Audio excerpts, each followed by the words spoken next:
আসসালামু আলাইকুম। তো আজকে অনেকদিন পর পুডিং বানাবো। ক্যারামেলের জন্য আমরা প্রথমে নিয়ে নেব 2 চামচ চিনি, সাথে নিয়ে নেব 2 চামচ পানি। সুন্দর করে মিক্সড করে আমরা চুলায় বসিয়ে দেব ক্যারামেল হওয়ার জন্য।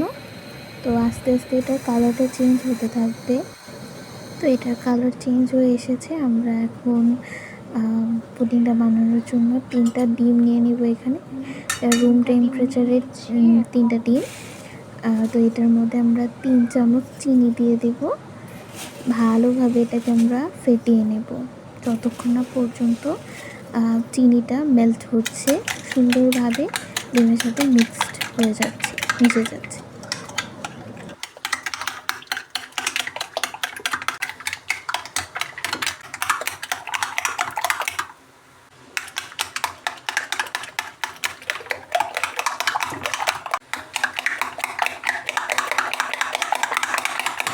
তো মেশানোর পর আমরা এখানে 1 কাপ র মিল্ক দিয়ে দেব, কাঁচা দুধ, জাল দেওয়া না এটা একদমই। তো ভালোভাবে এটা দিয়ে আবার এটাকে ফেটিয়ে নেব, সুন্দরভাবে মিক্সড করে নেব।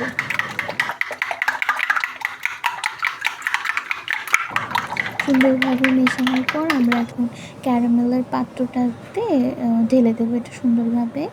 তো এটা পুরোটাই আমরা কভার করে দেব সুন্দরভাবে, ঢাকনা দিয়ে বাটিটা একটি পাত্রে বসাবো। পাত্রে কিছুটা পানি আর একটা স্ট্যান্ড দিয়ে সুন্দরভাবে বসিয়ে আমরা এটাকে ঢেকে দেবো 30 মিনিটের জন্য। তো 30 মিনিট পর হয়ে গেছে, মাশাআল্লাহ খুবই সুন্দর হয়েছে। তো এখন আমরা এটাকে ফ্রিজে রেখে দেবো ঠান্ডা হওয়ার জন্য। তো ঠান্ডা হওয়ার পর এটা আরও সুন্দর হয়ে গেছে। তো এটা আমরা এখন ঢালার পালা। তো দেখা যাক কেমন হয়েছে।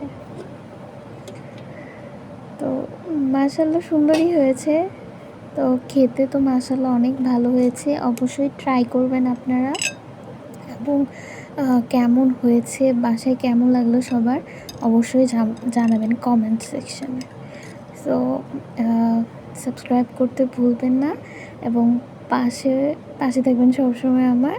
আমি একজন নতুন ইউজার, তো সাবস্ক্রাইব করতে ভুলবেন না, like, share, comment. Thank you so much আমার ভিডিও দেখার জন্য।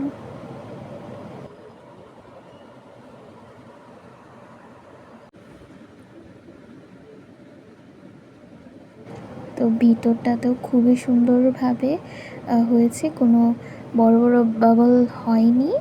তো এটা খুবই পারফেক্টলি কুক হয়েছে। আশা করি আপনারা সবাই অনেক পছন্দ করেছেন আমার video. Thank you so much.